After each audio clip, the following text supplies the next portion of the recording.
deserve this. I raised a good young man, and somebody did this to him.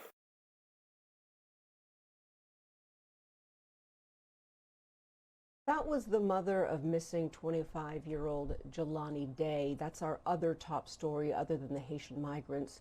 Jelani, of course, was reported missing back in late August, and police found his body in the Illinois River near his abandoned car on September 4th. But it wasn't until yesterday that his body was identified through dental records. Police say that the cause of death remains unknown as they continue to investigate. We've been bringing you this story as it happened. Of course, so many implications for the Black community, so many people wondering why it took so long, why this case did not get as much attention as other cases we've been hearing about.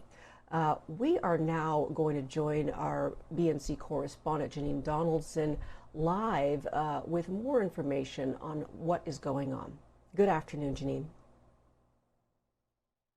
Good afternoon. I just finished speaking with Jelani Day's mother. We sat down for about an hour and just talked about from the moment she found out that her son was missing. She realized she hadn't spoken to him in over a day, and that a professor of his said that he had not been to class, and that was unlike him, to really kind of starting to piece together, thinking maybe nothing much was going on. He was just busy.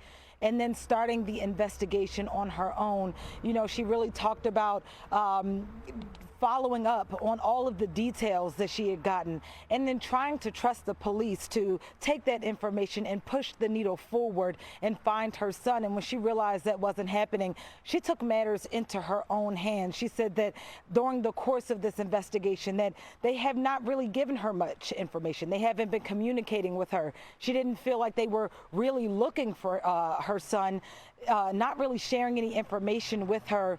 And so she even hired her own attorney at one point. She hired a private investigator at one point.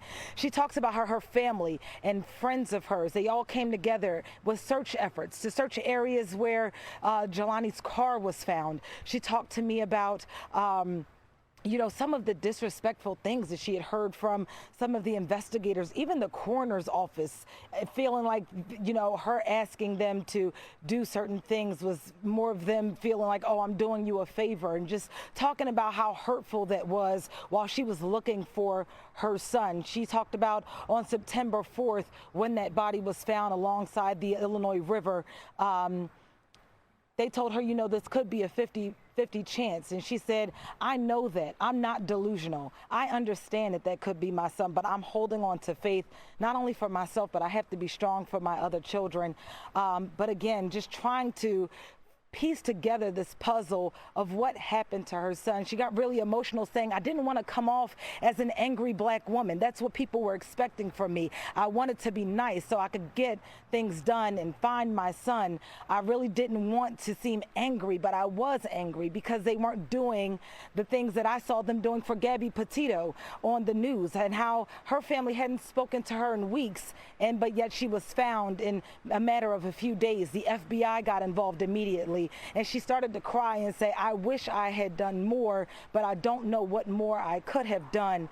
And so it was a very emotional interview, talking about the moments where her family have sat around and said things are not going to be the same without him, without the light that he shined. And, you know, it was just really striking to see how a mother's love could take her into the woods to look for her own son when police maybe said, we've already checked there. And she says, well, I'm going to check again. And then finding new things. She also credited a lot of strangers who came together, people she didn't know, the students at Illinois State University who put up posters and rallied around her family to help get the word out about her son. She said that, you know, in Gabby Petito's case, she was told it was because she was big on social media that people really got involved with her case. She said, and while both of them deserved all of the attention, her son, who had been missing longer, didn't seem to receive it. So a very emotional, very powerful interview.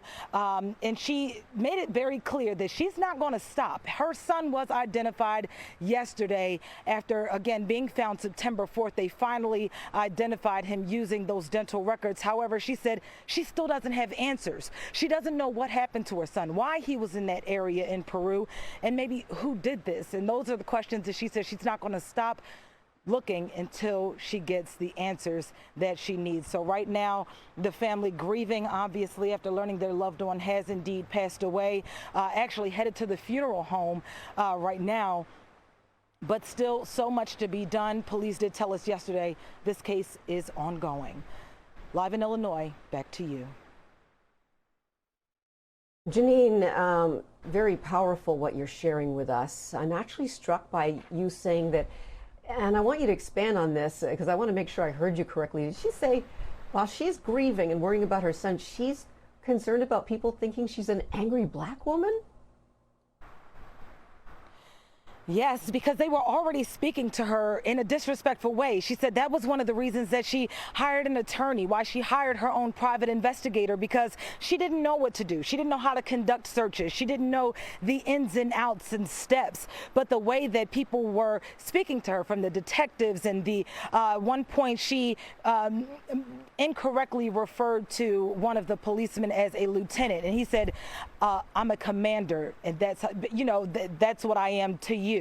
How the coroner spoke to her when she was following up with the DNA that she needed to get to them, and him unknowingly that her attorney was on the phone at that point, and her attorney had to step in and say, you no longer speak to her, you come through me, because of the disrespectful ways, and, you know, having to say, who are you talking to, when he didn't even know they were on the phone. So her trying to suppress her emotion throughout this time to just get the best done for her son and to find him. She did anything that she could do. And for her, you know, working with people who are already seemingly difficult, she felt, I don't want them to look at me and me portray what they already think that I am without knowing me.